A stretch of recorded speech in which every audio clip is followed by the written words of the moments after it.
오늘 날씨가 무척 춥습니다. 제가 오늘 차가 얼어서 차를 끌고 오지 못할 정도로 날씨가 춥습니다. 이런 추운 날씨에 우리 마음을 따뜻한 센터해 주셔서 감사합니다. 희망제를 세일을 시작한 지 벌써 15일이 지났습니다. 올해는 작년과 다르게 마음먹은 지도 보름이 되었습니다. 올해는 대학로 10주년, 명륜 40주년, 율비엘 50주년 되는 뜻깊은 해입니다. 이런 우리들에게 오늘 말씀은 꼭 필요한 말씀입니다. 올 한 해 항상 기도함으로 승리할 수 있길 기도합니다. 1절을 보십시오. 항상 기도하고 낙심하지 말아야 것을 비유로 말씀하여 예수님께서 본문의 비유를 통해서 제자들에게 가르쳐 주신 바가 무엇입니까? 항상 기도하고 낙심치 말아야 될 것을 가르쳐 주고자 하셨습니다. 기도 생활에서 보여야 할 두 가지 어려운 점이 무엇입니까? 첫째는 항상 기도하는 것이고 둘째는 기도하가 남원치 않는 것입니다. 기도하는 사람들이 이 두 가지 어려움을 극복할 수 있다면 참으로 위대한 기도의 용사가 될 것입니다. 항상 기도한다는 것은 기도하고 싶을 때만 하는 것이 아니라 기도를 하고 싶지 않을 때도 쉬지 않고 기도하는 것입니다. 우리가 기도하고 싶지 않을 때 기도하는 것은 우리가 기도하고 싶을 때 기도하는 것은 어렵지 않습니다. 그러나 기도를 하고 싶지 않을 때도 있습니다. 우리의 몸과 마음이 피곤하고 지쳐 있을 때 하루쯤 기도를 쉬고 싶습니다. 중요한 시험이 닥치거나 바쁜 일이 생겼을 때 기도를 거두고 싶습니다. 하루 이틀 쉬거나 중요한 시험이 끝날 때까지 기도를 중단한다고 해서 무슨 문제가 생기는 것 같지는 않습니다. 기도를 항상 하나 중단해 가면서 있다금씩 하나 무슨 큰 차이가 있어 보이지 않습니다. 기도를 계속하든 있다금씩 하든 열매 얻기는 마찬가지 아닌가 생각하는 말씀이었습니다. 그래서 항상 기도하는 말씀에 순종하기가 쉽지 않습니다. 그런데 예수님은 항상 기도해야 한다고 가르쳐 주셨습니다. 우리가 왜 항상 기도해야 합니까? 왜 쉬지 말고 기도해야 합니까? 우리가 항상 기도하고 있다는 것은 어떤 상황이나 조건 속에서도 기도를 중단하지 않고 쉬지 않고 계속적으로 기도하는 것입니다. 그것은 하나님 앞에서 우리의 한결성을 나타내는 것입니다.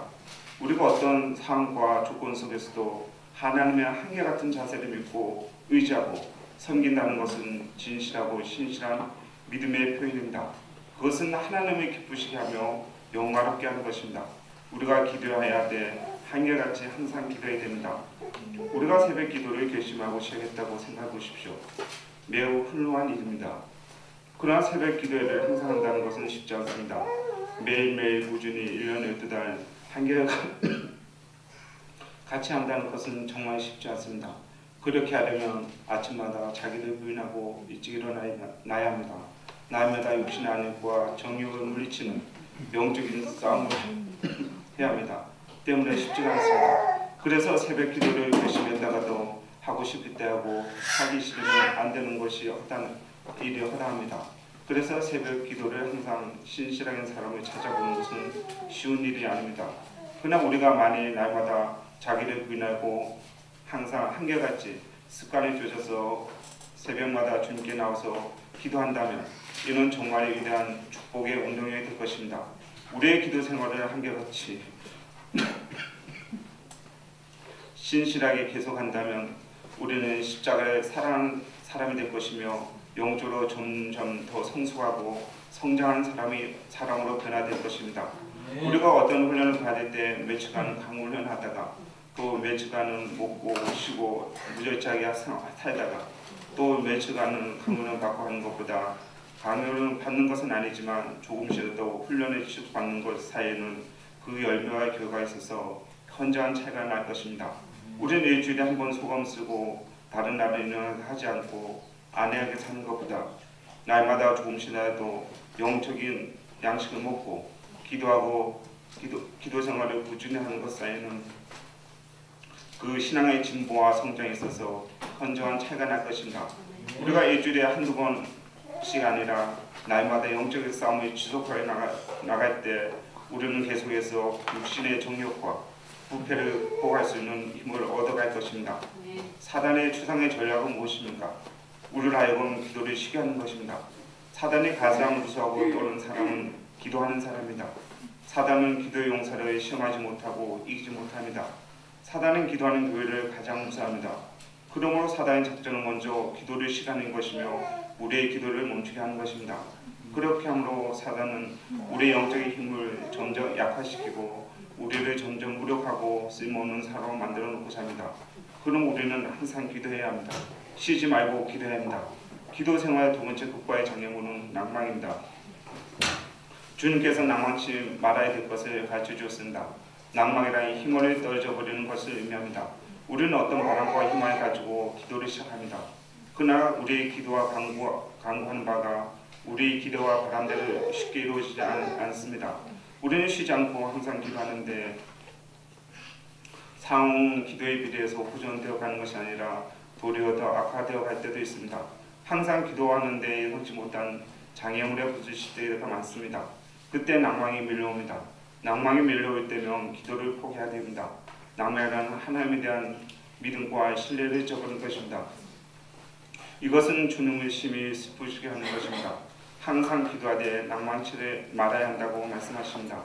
예수님 기도에 있어서 항상 기도하고 낭망치 말아야 할 것을 가르치기 위해 하나의 비유 말씀을 드렸습니다. 불의한 재판관과 끈질긴 과부의 비유입니다. 누가 2절 말씀을 읽어주십시오. 이르시되 어떤 도시에 하나님을 두려워하지 않고 사람을 무시하는 한 재판장이 있는데 감사합니다. 어떤 도시에 하나님을 두려워하지 않고 사람을 무시하는 재판장이 있었습니다. 그는 하나님을 두려워하지 않고 사람을 무시하는 사람으로 이름난 사람이었습니다. 그는 법관의 양심에 따라 공정 재판을 하기보다 권력의 눈치를 보아가며 정치적인 재판을 일삼는 사람이었습니다. 또 소소인들로부터 뇌물을 받고 뇌물 액수에 따라서 불공정하고 불안 재판을 일삼은 사람이었습니다. 정관 여유에만 익숙한 사람일지도 모릅니다. 그래서 가난하거나 힘이 없는 약자들은 그에게서 의로운 재판이나 도움을 기대할 수 없었습니다. 3절을 보십시오. 그 도시에 한 과부가 있었습니다. 당시 과부는 고아와 함께 가난하고 의식도 없는 불쌍한 자들의 대명사였습니다. 그 여자는 남편이 원수로 억울하게 죽었던 것 같습니다. 남편이 죽은 후 그 여자는 불행하게 되었습니다. 이곳이 과부의 마음에 한이 맺혔습니다.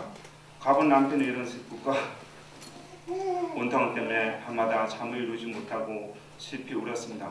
이 문제를 해결받지 않으면 살 수 없었습니다. 그러나 과부는 연약했습니다. 돈도 없고 아무 본세도 없었습니다. 과부의 문제를 해결할 수 있는 유일한 길은 재판장에 가서 호소하는 것이었습니다. 내 원수에 대한 나의 원한을 풀어주소서. 그러나 재판장은 가난한 과부임을 알고 들은 척도 하지 않았습니다. 어디서 이런 거지 같은 여자가 왔는가 당장에 내쫓으라고 했습니다. 여인은 낙심이 되었습니다. 그러나 여인은 마음에 한을 풀지 않고는 견딜 수가 없었습니다. 얼마 후 다시 재판장을 찾아가 간청했습니다. 내 원수에 대한 나의 원한을 풀어주소서. 그러자 재판장은 화를 내면서 비서들을 불러 쫓아냈습니다. 법원 앞에서 이른 시도해보았습니다.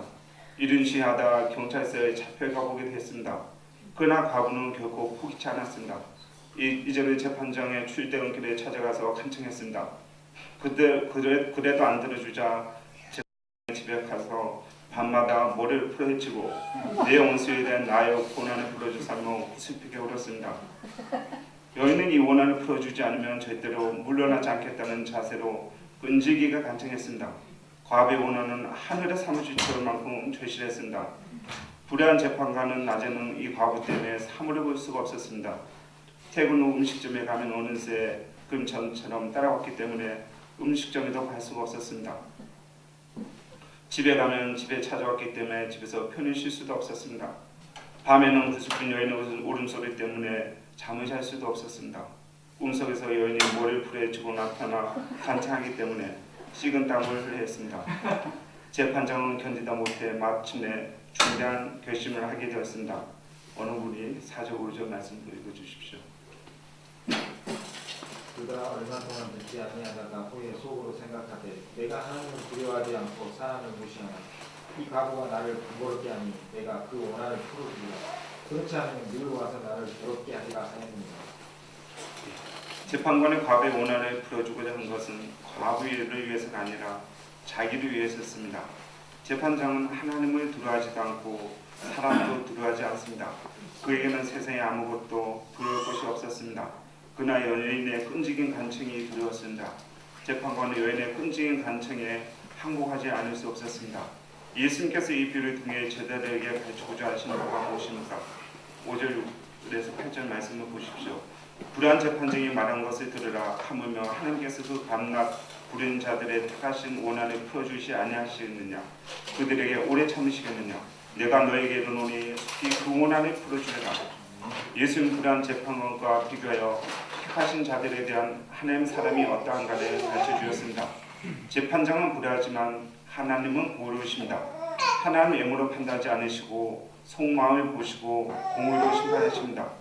재판장은 무정하고 무자비하지만 하나님은 은혜와 긍휼이 풍성하신 분입니다. 하나님 택한 자들을 사랑하시되 독생자를 주기까지 사랑하십니다. 이 하나님께서 어찌 성도들의 밤낮 부르짖는 기도를 들어주지 않겠습니까? 하나님 우리의 지극히 사랑하시는 우리의 아버지가 되십니다.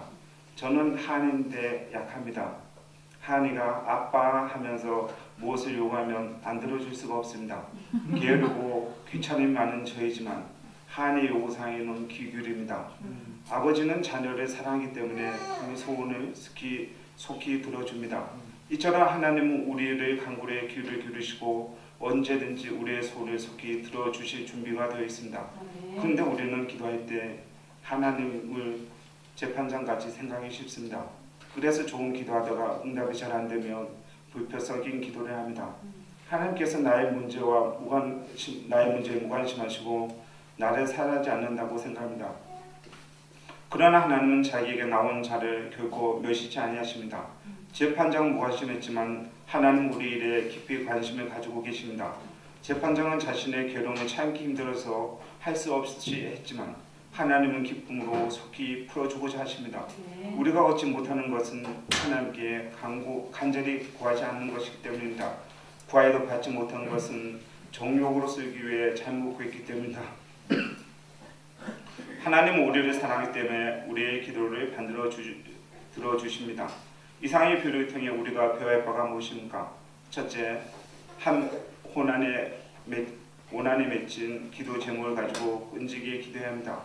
가백에는 풀지 않으면 도저히 견딜 수 없는 한 맺힌 문제가 있었습니다. 이 때문에 줄기차게 간구했습니다. 우리에도 이런 한 맺힌 기도 제목이 있어야 줄기차게 기도할 수 있습니다. 하나님께서 응답해 주시면 좋고 응답해 주시지 않아도 괜찮다는 식의 기도는 하나님 마음을 움직일 수 없습니다. 5절에서 늘 와서는 끝까지 와서라는 뜻입니다. 여인의 자세는 간청이 응답될 때까지 끝까지 하겠다는 것입니다. 우리에게도 하나님께서 응답해 주기 전에 절대로 물러나지 않겠다는 끈질긴 자세가 필요합니다. 우리에게는 각자 여러 가지 기도 제목이 있습니다. 어떤 분은 신실한 양을 얻는 것이 기도 제목입니다. 또 어떤 분은 복음 역사를 잘 섬길 수 있는 좋은 직장을 얻는 것이요. 또 어떤 분은 믿음의 가정을 이루기를 소원합니다. 어떤 분은 학위를 따서 목자 교수로 양들을 선교자는 소원이 있습니다. 어떤 분은 시험에 합격하는 것이 기도 제목입니다. 그런데 우리가 가지고 있는 기도 제목들이 응답되지 않으면 밤에 잠을 잘 수 없을 만큼 절실합니까? 과거같이 원한에 맺힌 기도 제목입니까? 마음에 맺힌 절실한 기도가 되지 않을 때 우리는 밤낮으로 간절히 기도할 수 없게 됩니다. 하나님 우리 센터 가운데 주의 말씀이 흥하여 세례를 얻기를 원하십니다. 70명의 주 예배와 100팀의 이때를 이루시길 원하십니다. 2041년까지 1,500명의 선교사를 활성화하기 원하십니다. 이것은 하나님이 원하시는 것뿐만 아니라 우리가 모두 소망하는 기도 제목입니다. 그러나 우리는 개척한 지 10년이 되었지만 실제적으로 이런 것이 많지 않습니다. 올해는 과부의 심정으로 1대1 역사와 주일 예배를 기도해야겠습니다. 이웃의 목자님께 매주 한 편의 빼어난 메시지를 주시도록 기도해야겠습니다. 대학로센터가 세계 선교센터의 전쟁기지가 되도록 과부의 심정으로 기도해야겠습니다. 이 기도 제목들이 과부의 원한 맺힌 기도 제목이 될 때 우리는 이 기도 제목들을 이룰 수 있습니다.